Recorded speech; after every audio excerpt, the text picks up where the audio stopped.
विजयनगर गांव की विधवा शकुंतला सिलाई का काम कर अपना घर चलाती थी। उसका इकलौता बेटा था प्रणव। पढ़ाई में वो बेहद होशियार था। सब कहते थे एक दिन वो गांव का नाम रोशन करेगा। शकुंतला उसके साथ ढेर सारे सपने देखती थी। प्रणव अक्सर अपनी माँ से कहता था, एक दिन मैं आपके सारे कष्टों को दूर कर दूंगा माँ। किसी तरह खा पीकर उनका जीवन कट रहा था। समय बीतता गया, वर्षों गुजर गए। प्रणव जवान हो गया और शकुंतला बूढ़ी। पढ़ाई पूरी कर अब वो नौकरी की तलाश में था। क्या हाल बना लिया है तूने अपना। कितनी बार कहती हूँ जाते समय छाता ले जाया कर। मेरी तो कोई बात सुनता ही नहीं तू। ओहो, इतनी टेंशन में रहती है माँ, और ऊपर से इतनी जल्दी में निकलता हूँ कि याद ही नहीं रहता है। अच्छा छोड़, आज भी तो किसी इंटरव्यू में गया था। क्या कहा उन्होंने? आप कागजात देखकर तो उन्हें पसंद आया, पर अभी कुछ कह नहीं सकते हैं। बोले 2 दिन बाद फिर आना, तब बताएंगे कि नौकरी मिलेगी या नहीं मिलेगी। इन ऑफिस वालों का तो बस यही काम है, बस बेबस लोगों को चक्कर लगवाते रहो। इन्हें क्या पता नौकरी की कितनी जरूरत है तुझे। ओहो, तो उनकी क्या गलती है माँ? उन्हें भी तो अपने दफ्तर के लिए अच्छा कर्मचारी चाहिए। अब असली दिक्कत तो ये है कि आजकल नौकरी के बाजार में बहुत ज्यादा प्रतियोगिता हो गई है। ऐसे माहौल में टिकना बहुत मुश्किल हो गया है। क्या कहें अब। अच्छा छोड़, तू हिम्मत मत हार। तू तो पढ़ा लिखा समझदार लड़का है। थोड़ा समय लग सकता है, लेकिन तुझे एक ना एक दिन जरूर कोई अच्छी नौकरी मिल जाएगी। शकुंतला ने प्रणव को दिलासा देने की कोशिश की, लेकिन अंदर से वो बहुत टूट चुका था। हर गांव में ऐसे कुछ लोग जरूर होते हैं जिन्हें अपने जीवन से ज्यादा दूसरों के जीवन में दिलचस्पी होती है। कौन क्या कर रहा है, किसके घर में क्या झगड़ा है, इन्हीं बातों की रिसर्च में उनका दिन बीतता है। विजयनगर में ऐसे ही 2 लोग थे, व्यापारी पीताम्बर सेठ और किराने वाला मुरली। पीताम्बर सेठ को जब भी समय मिलता वो मुरली की दुकान पर जाकर बैठ जाता और फिर वहाँ गपशप का दौर चलता। कैसे हैं पीताम्बर बाबू? आज तो पूरे मन से पान खा के आ रहे हैं। लगता है कारोबार खूब चमक रहा है। अरे मुरली, क्या बताऊं, पिछले कुछ दिनों से कोई अच्छा काम नहीं मिला था, लेकिन अभी कुछ देर पहले ही 5 लाख रुपए का काम मिला है। हैं? 5 लाख? कुछ ही दिनों में तो आप इतने अमीर हो जाएंगे कि हम जैसे लोगों से बात करने का वक्त ही नहीं होगा आपके पास में। सही कहा ना? अरे क्या बात करते हो मुरली, इतने सालों में मुझे पहचाना नहीं क्या? मैं उन लोगों में से नहीं हूँ जो थोड़ा पैसा आते ही पुराने लोगों को भूल जाएं। मैं अच्छी तरह से जानता हूँ, घमंड पतन की जड़ है। अरे मैं तो मजाक कर रहा था आपके साथ, आप भी ना। सुना है प्रणव किसी बड़े दफ्तर में इंटरव्यू देने गया था कल। हो गया क्या उसका कुछ? देखा जाए तो पिछले 2 सालों में तो जाने कहां इंटरव्यू देता फिर रहा है। अब जिस दिन उसे नौकरी मिलेगी उस दिन कोयल के घर मुर्गी अंडा देगी, बाकी सब बकवास है। अब तो 4 महीने हो गए, लेकिन शकुंतला ने अब तक मेरे पैसे नहीं लौटाए। और कुछ दिन देखता हूँ, फिर ऐसा अपमान करूंगा ना कि जिंदगी में फिर कभी किसी से उधार नहीं मांगेगी। इस तरह दिन भर वो दूसरों की बुराई करके गप्पे मारकर ही अपना समय बिताते थे। विजयनगर में एक प्रतिष्ठित उद्योगपति रहते थे। उनका नाम किशन लाल था। बहुत बड़ा घर, 4-5 गाड़ियां थी उनके पास। उनकी पत्नी का देहांत बहुत पहले हो गया था। उनके 2 बेटियां थीं, आस्था और शारदा।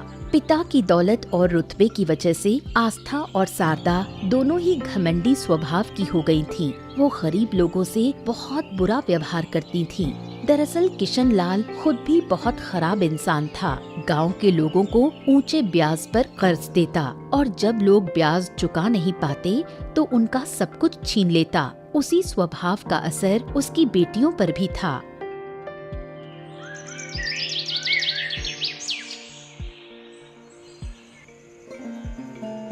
इसलिए मुझे ये परीक्षा कुछ भी अच्छा नहीं लगता। सुबह से पढ़ रही हूँ, लेकिन कुछ भी समझ नहीं आ रहा। कल क्या लिखूंगी भगवान ही जाने। मेरी भी यही हालत है दीदी। देखो ना, इस विज्ञान की किताब को कब से पढ़ रही हूँ, एक अक्षर भी याद नहीं हो रहा। हमें पहले से ही तैयारी शुरू कर देनी चाहिए थी। जो करना, इतना ज्ञान मत दे। और वैसे भी हमें इतना टेंशन लेने की क्या जरूरत है। अगर परीक्षा खराब भी हो गई तो पापा है ना, मास्टर जी से बात करके सब संभाल लेंगे। हाँ, मुझे भी लग रहा है कि मेरी विज्ञान की परीक्षा बहुत खराब जाएगी, कुछ भी नहीं लिख पाऊंगी। पापा से कहकर मास्टर जी को थोड़ा पैसा दिलवा देंगे, जैसे तैसे मामला निपट जाएगा।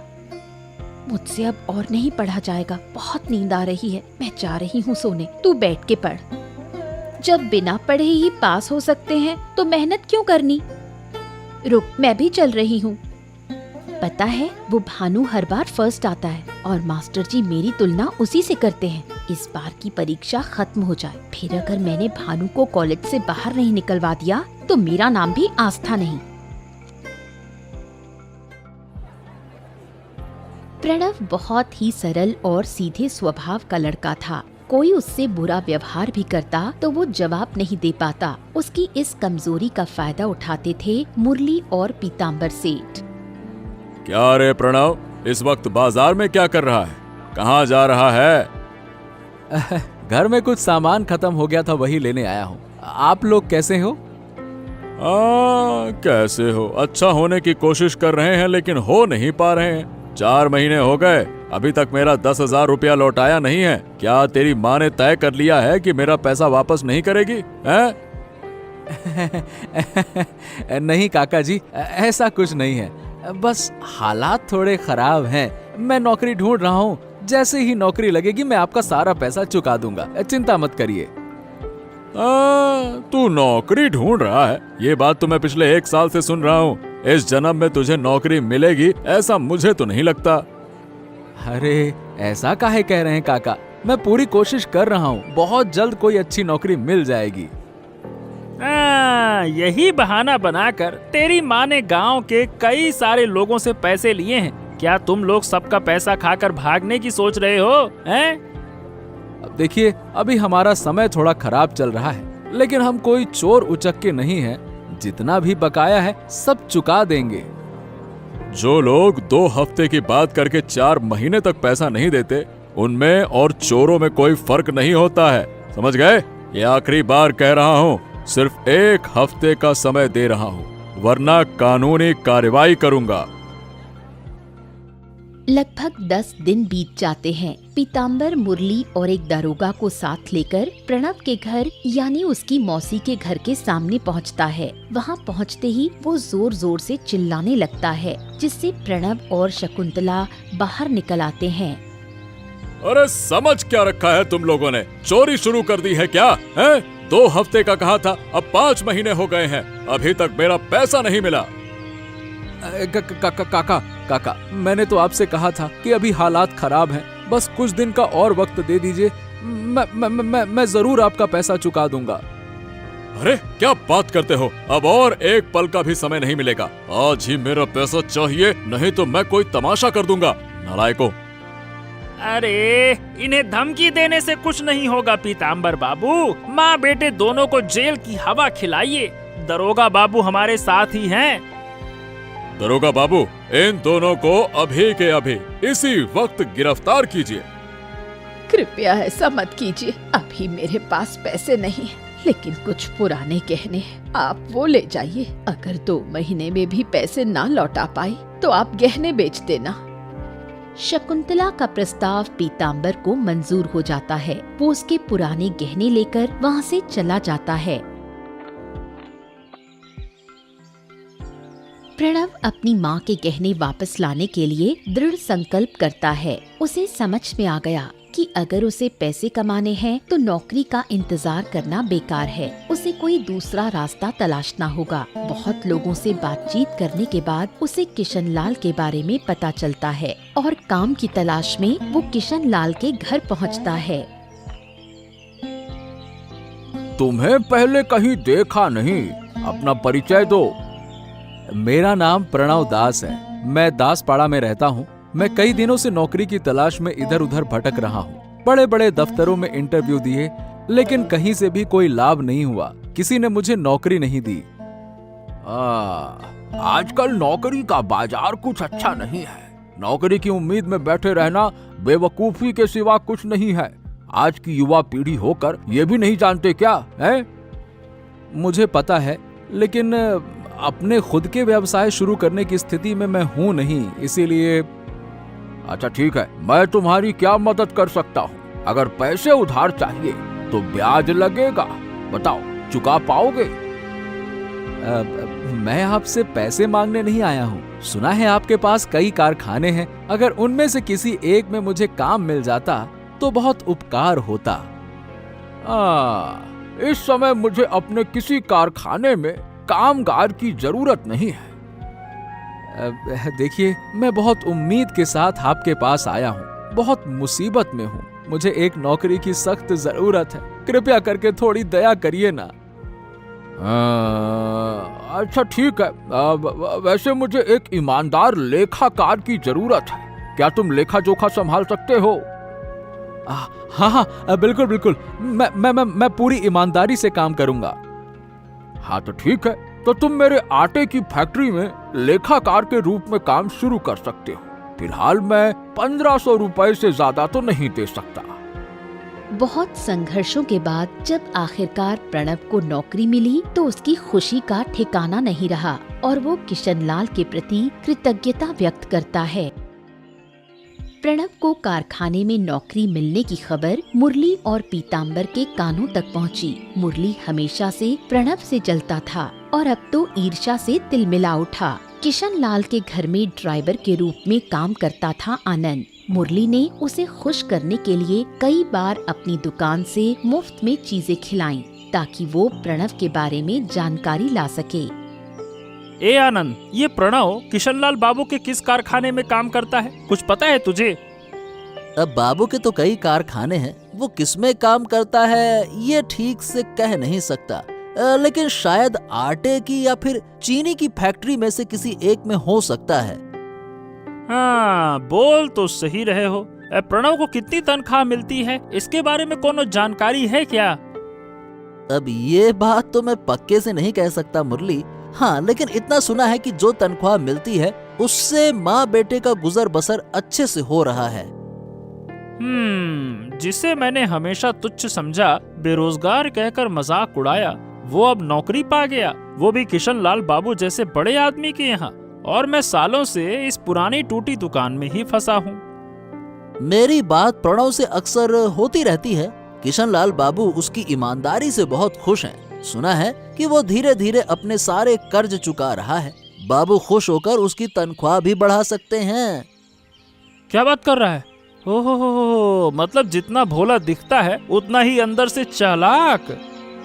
अब जो भी हो, उसने सारी मुश्किलें पार करके आज एक अच्छी जगह हासिल की है, यही देखकर अच्छा लगता है। चलो अच्छा है।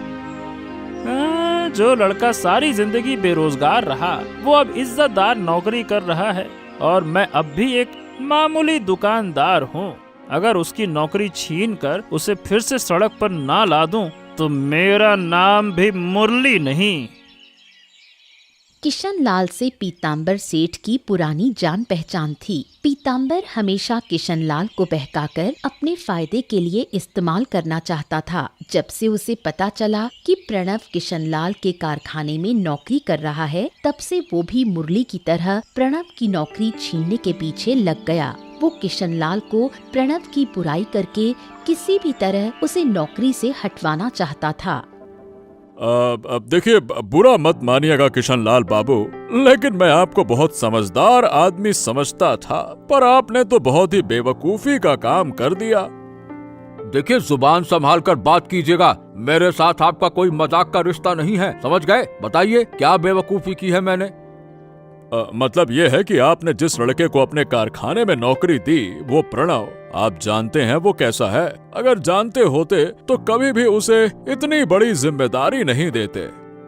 क्यों, क्या हो गया? वो पिछले 7 महीने से मेरे कारखाने में काम कर रहा है, ईमानदारी और निष्ठा से काम करता है।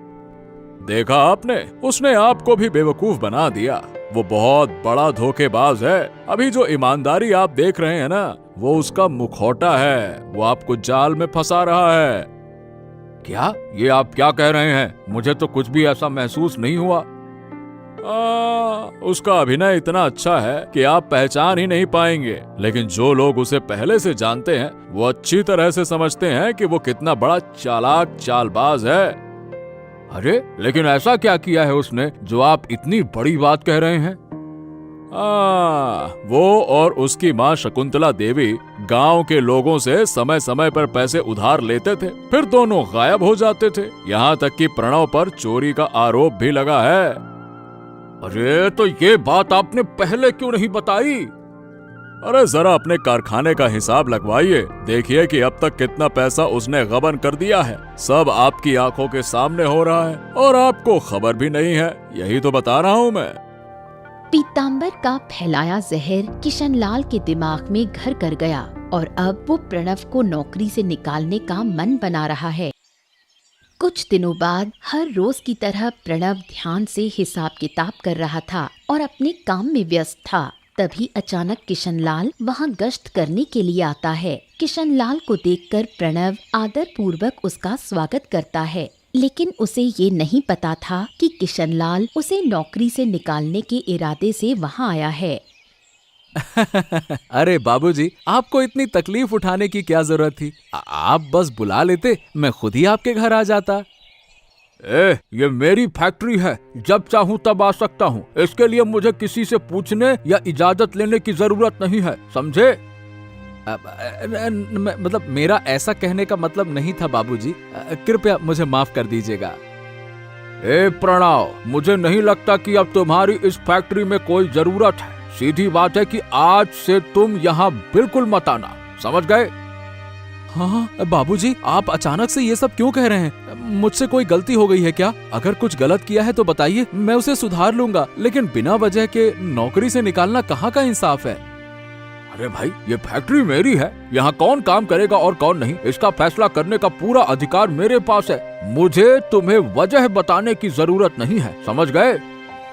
अब बिना किसी कारण इस तरह से नौकरी से निकाल देना, ये तो गलत बात है बाबूजी। अगर मेरी ये नौकरी चली गई तो मेरे घर में फिर से गरीबी आ जाएगी। ये तो तुम्हारा घर कैसे चलेगा, ये मेरी चिंता नहीं है। मेरी चिंता है मेरी फैक्ट्री कैसे चलेगी, समझ गए? बाबूजी, कृपया करके मुझे रोजगार से मत निकालिए, ये नौकरी मेरे लिए बहुत जरूरी है, ऐसा मत करिए। एक बार मैंने जो फैसला कर लिया, फिर मैं उससे पीछे नहीं हटता। अब तुम्हारी ये मिन्नतें कोई मायने नहीं रखती है, चुपचाप चले जाओ बस। बेबस प्रणव नौकरी बचाने के लिए किशनलाल के पैरों में गिर जाता है, लेकिन किशनलाल का दिल नहीं पिघलता। फैक्ट्री से धक्का देकर बाहर निकलवा देता है। नौकरी छूटने के बाद प्रणव बुरी तरह से टूट जाता है। वो इधर उधर भटकता है और रोता रहता है। जिस नौकरी ने उसके जीवन में उम्मीद की किरण जगाई थी, वही अब उससे छिन गई है। ये बात वो शकुंतला को कैसे बताए, यही सोचकर वो अंदर ही अंदर टूट रहा था। क्या हुआ बेटा, तेरी ये हालत क्यों है? और आज तू इतनी जल्दी काम से कैसे लौट आया? क्या तेरी तबीयत खराब है? माँ, मेरी नौकरी चली गई, बिना किसी कारण के उन्होंने मुझे धक्के देकर बाहर निकाल दिया। इतना कहते ही प्रणव फूट फूट कर रोने लगा और शकुंतला को समझ में नहीं आता कि वो उसे कैसे दिलासा दे। आज मैंने ये समझ लिया माँ, ये दुनिया सीधे साधे लोगों के लिए नहीं है। यहाँ वही टिकते हैं जो अपना हक छीनना जानते हैं। आज तक सबने मेरी सादगी का फायदा उठाया, मुझे अपमानित किया, लेकिन अब नहीं। अब मैं भी इस समाज को दिखाऊंगा कि मैं क्या कर सकता हूँ। हाँ। तू ये क्या कह रहा है बेटा? क्या करेगा तू? प्रणव शकुंतला की बातों का कोई जवाब नहीं देता। वो बस चुपचाप सिर झुकाकर बैठा रहता है और उसके भीतर गुस्से की आग सुलगती रहती है। बहुत दिन बीत जाते हैं। गांव के लोग अपने अपने जीवन में व्यस्त हो जाते हैं। प्रणव और शकुंतला को सब लगभग भूल ही जाते हैं। एक दिन गांव में एक साधु आता है। उसका नाम रघुनाथ था। रघुनाथ जंगल में एक आश्रम बनाकर रहने लगता है। गांव के कुछ लोग उससे मिलने जाते और अपनी जिंदगी की समस्याएं उसके साथ साझा करते। एक दिन प्रणव भी उससे मिलने जाता है। हरिओम हरिओम। कौन हो बेटा? इस अंधेरे में मेरे आश्रम में क्या कर रहे हो? इस समय तो यहाँ कोई नहीं आता। मुझे पता है कि ये समय आपके विश्राम का है। आपको परेशान करने के लिए माफी चाहता हूँ, लेकिन मैं जानबूझकर इस समय पर आया हूँ ताकि कोई मुझे देख ना सके। मुझे अब लोगों की नजरों से दूर रहना अच्छा लगता है। लेकिन क्यों? ऐसा क्या हुआ है जिससे तुम सबसे छिपकर रहना चाहते हो? अगर मन में कोई पीड़ा है तो बेझिझक बताओ। मन की पीड़ा अगर बताने बैठा तो शायद कभी खत्म ही ना हो। मुझे जीवन में कभी भी सिवाय तिरस्कार, अपमान और उपेक्षा के कुछ नहीं मिला। मैं चाहता था जैसे मेरे दिल में सबके लिए प्यार है, वैसे ही लोगों के दिल में मेरे लिए भी कुछ थोड़ा बहुत ही सही प्यार तो हो। तुम एक नेक इंसान हो, लेकिन इस दुनिया में तुम्हारे जैसे सीधे लोग अक्सर अपमान और दुख ही पाते हैं। ये दुनिया बहुत निर्दयी है। जितना तुम लोगों को अपनाना चाहोगे उतना ही वो तुम्हें दूर करेंगे। तो अब मैं क्या करूं? जो अपमान, उपेक्षा मुझे मिली है उसका बदला कैसे लूं? तुम्हें खुद को बदलना होगा, अपनी सादगी को छोड़ना होगा, तभी लोग तुम्हारी असली कद्र करना सीखेंगे। रघुनाथ की बातों को सुनकर प्रणव निर्णय लेता है। अब वो अपना ऐसा रूप दिखाएगा जो किसी ने कभी सोचा भी नहीं था। अब वो तैयार है हर अपमान और हर उपेक्षा का हिसाब चुकता करने के लिए। एक रात आस्था, शारदा और किशनलाल एक साथ खाना खा रहे थे। तभी दरवाजे पर दस्तक हुई। आस्था उठकर दरवाजा खोलने जाती है। दरवाजा खोलते ही वो देखती है कि अंधेरे में एक काले कपड़े पहना हुआ आदमी खड़ा है, जिसकी शक्ल साफ नजर नहीं आ रही। बढ़ी हुई दाढ़ी और मूछें, भयानक चेहरा और हाथ में एक धारदार चाकू। दरवाजा खुलते ही वो जोर से अंदर घुस गया। अरे कौन हो तुम? इतनी रात को मेरे घर में घुसने की हिम्मत कैसे हुई? अरे चाहते क्या हो तुम? कौन हो? किशनलाल बार बार पूछता है, लेकिन वो आदमी कोई जवाब नहीं देता। फिर ध्यान से देखने पर किशनलाल पहचान जाता है वो कोई और नहीं बल्कि प्रणव है। प्रणव तुम? अरे क्या तुम मुझसे मजाक कर रहे हो? इतनी रात को इस हालत में मेरे घर पे क्यों आए हो? शाबाश, तो आपने मुझे पहचान ही लिया। याद है उस दिन कैसे आपने मुझे बिना किसी कसूर के नौकरी से निकाल दिया था और गार्ड से धक्के देकर फैक्ट्री से बाहर फेंकवा दिया था? याद है? ए प्रणव, अभी के अभी मेरे घर से निकल जाओ, वरना मैं पुलिस को बुला दूंगा। हाँ। मैं एक अधूरा काम पूरा करने आया हूँ। जब वो काम हो जाएगा तब मैं खुद से जीत जाऊंगा। अरे ये क्या बकवास कर रहे हो? क्या नशे में हो क्या? नशा करके मेरे घर में आकर तमाशा कर रहे हो? मैं आज उस अपमान का बदला लेने आया हूँ। जैसे आपने उस दिन मेरी परवाह किए बिना मुझे नौकरी से बाहर निकाल दिया था, आज मैं आपको खत्म करके आपके परिवार को अकेला छोड़ जाऊंगा। हाँ, रुक जा। अरे इतना कहकर प्रणव किशनलाल पर चाकू से वार करता है। किशनलाल गंभीर रूप से घायल होकर जमीन पर गिर जाता है, वहाँ से भाग जाता है। गांव में इतने बड़े उद्योगपति की हत्या की खबर आग की तरह पूरे गांव में फैल जाती है। लोग डर के साए में जीने लगते हैं। पुलिस किशनलाल के घर की तलाशी लेती है और वहीं से आस्था और शारदा को बचा लेती है। आस्था और शारदा बहुत डरी हुई थीं। पुलिस उनसे पूरी घटना का विवरण पूछती है। वो बस इतना ही बता पाती हैं कि हत्यारे का नाम प्रणव था। जब आस्था और शारदा की गवाही में प्रणव का नाम आता है तो मुरली और पीताम्बर बुरी तरह घबरा जाते हैं। उन्हें डर सताने लगता है कि कब उनके ऊपर भी हमला हो जाए। अरे कई दिनों से मैंने उसे देखा नहीं है। सुना था कि वो घर से ज्यादा बाहर नहीं निकलता, लेकिन वो कुछ ऐसा करेगा ये तो भाई मैंने सपने में भी नहीं सोचा था। अरे मुझे तो पूरी घटना ही नकली लग रही है। अरे प्रणव जैसा सीधा साधा मूर्ख लड़का भला कैसे एक उद्योगपति की हत्या कर सकता है, वो भी ऐसे इंसान की जिसके यहाँ उसने कभी काम किया था। मुझे लगता है कि नौकरी से अचानक निकाले जाने और बेइज्जती का बदला लेने के लिए ही प्रणव ने ऐसा किया। हाँ, लेकिन अब हमें भी सतर्क रहना होगा। वो अभी भी फरार है, किसी भी वक्त वो गांव में वापस आ सकता है। हमें ध्यान रखना होगा कि हमारी हालत कहीं किशन बाबू जैसी ना हो जाए। अब जब तक प्रणव पकड़ा नहीं जाता, मुझे अंदर ही अंदर डर तो लगता रहेगा। बिल्कुल सही कहा आपने। जो इंसान रात के अंधेरे में एक प्रभावशाली आदमी की हत्या कर सकता है, उसके लिए हमारे जैसे साधारण लोगों को मारकर भाग जाना ये तो कोई बड़ी बात नहीं है। प्रणव का ये रूप, बाप रे बाप, मैंने तो कभी कल्पना में भी नहीं सोचा था। अपने ही कर्मों का फल अब उन्हें डर और पछतावे के रूप में मिल रहा है। हर वक्त उनके मन में यही डर बना रहता है कि कब कोई उनके पास आए और उनका भी अंत कर जाए। गांव में डर और भय का माहौल है। आस्था और शारदा जी जान लगाकर अपने पिता के हत्यारे को कानून के हवाले करने की कोशिश में लगी हैं। पुलिस हर जगह प्रणव की तलाश कर रही है, लेकिन उसका कोई सुराग नहीं मिल रहा। यहाँ तक कि प्रणव की माँ शकुंतला को भी नहीं पता कि वो कहाँ है। लेकिन प्रणव के किए की सजा बार बार शकुंतला को थाने बुलाकर दी जा रही थी। कहाँ था तू इतने दिन? तुझ पर मुझे कितना गर्व था, तूने सब मिट्टी में मिला दिया। सबकी तरह क्या तुम भी मुझसे नफरत करोगी माँ? बिल्कुल, अब मुझे तुझसे घिन आती है। जिन चीजों पर कभी गर्व था, आज वही चीजें शर्म बन गई हैं। मुझे पता है माँ, मैं भले ही भागा हुआ हूँ, लेकिन सब खबरें मुझे मिलती रहती हैं।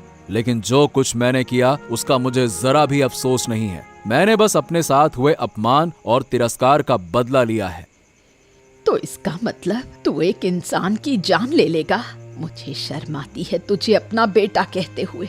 जब मैं रास्ते से गुजरती हूँ, लोग मुझे हत्यारे की माँ कहकर बुलाते हैं। मुझे पता है कि तुम तकलीफ में हो, लेकिन एक बार जरा सोचो माँ, मैंने कभी किसी का बुरा नहीं चाहा, फिर भी इस समाज ने हमेशा मुझे नजरअंदाज किया, मेरी सादगी का मजाक उड़ाया। इसी समाज ने मुझे बुरा बनने पर मजबूर किया।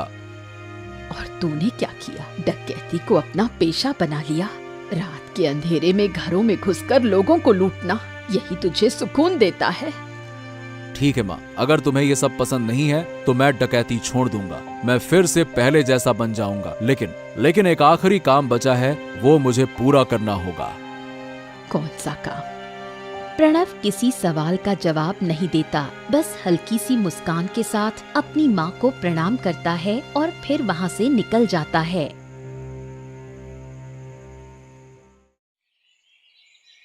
कुछ दिन बीत जाते हैं। गांव का माहौल थोड़ा सामान्य हो जाता है, लेकिन पुलिस अब भी प्रणव की तलाश में है। शकुंतला पुलिस को बता देती है कि प्रणव उससे मिलने आया था, लेकिन वो कहाँ गया उसे नहीं पता, इसलिए पुलिस और सतर्क हो जाती है।